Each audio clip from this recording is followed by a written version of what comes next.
Dubrovnik 位於克羅地亞南部亞得里亞海嘅東岸，呢個呢係被列為世界文化遺產嘅古老城市。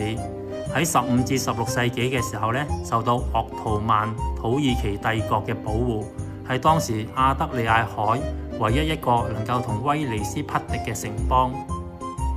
古城牆嘅主入口就喺派勒門，而喺派勒門入去老城區，成條街咧都係鋪滿大理石，而呢條街咧就叫史特拉敦大道。呢條街咧係沿路都係餐廳同埋行街嘅商店。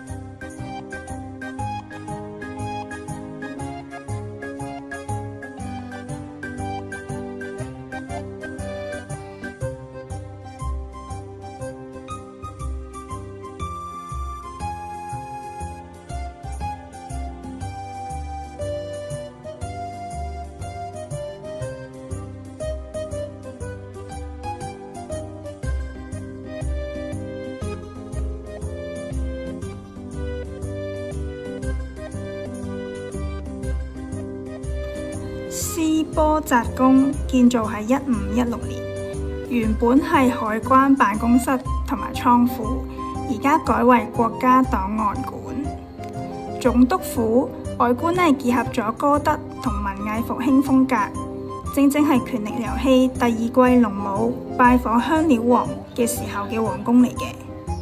舊港可以睇海，成個沿海地帶都有好多知名嘅餐廳可以用餐。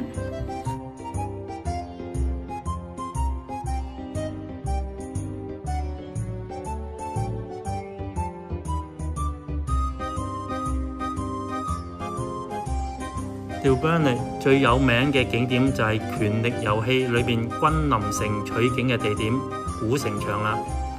喺座係花崗岩古城嘅總長度係有2公里，整座城市被附近嘅海岸線包圍住。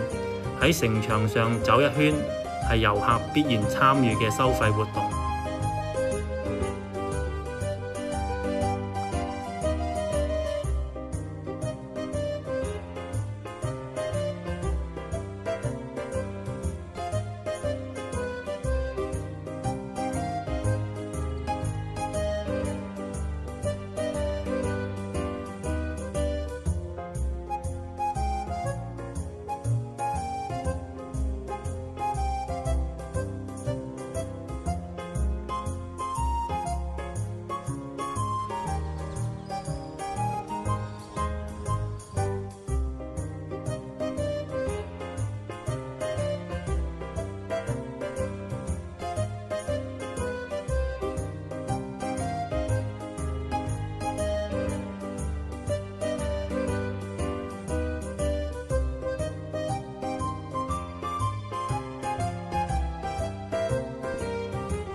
喺城入邊有一間米芝蓮餐廳，坐喺城牆上面，風景真係冇得輸啊！餐牌上面只有3道菜，但係就可以由晚上6點開始食到夜晚9點先完，因為每道菜都有侍應講解食材同埋烹飪嘅方法，中途仲會送幾個小食，又會送酸種麵包，最後亦都會送多一個甜品盒。加上不斷咁樣打卡 selfie， 走嗰時真係天都黑埋。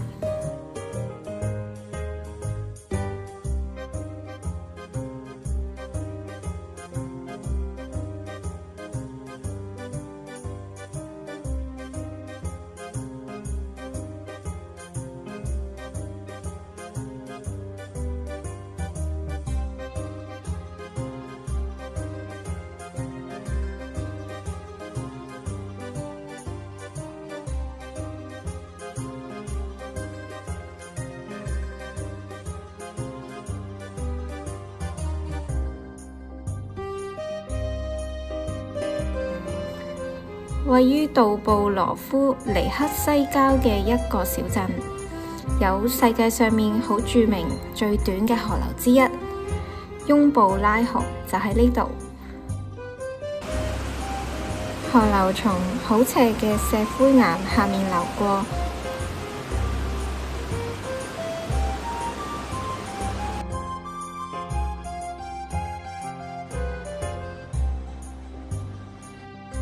喺巴士上面，我識咗一位長者，原來佢係當地嘅村民，佢有一架小船，佢會俾我哋喺船上面沿住河流游咗一圈，河上面嘅風景真係好靚啊！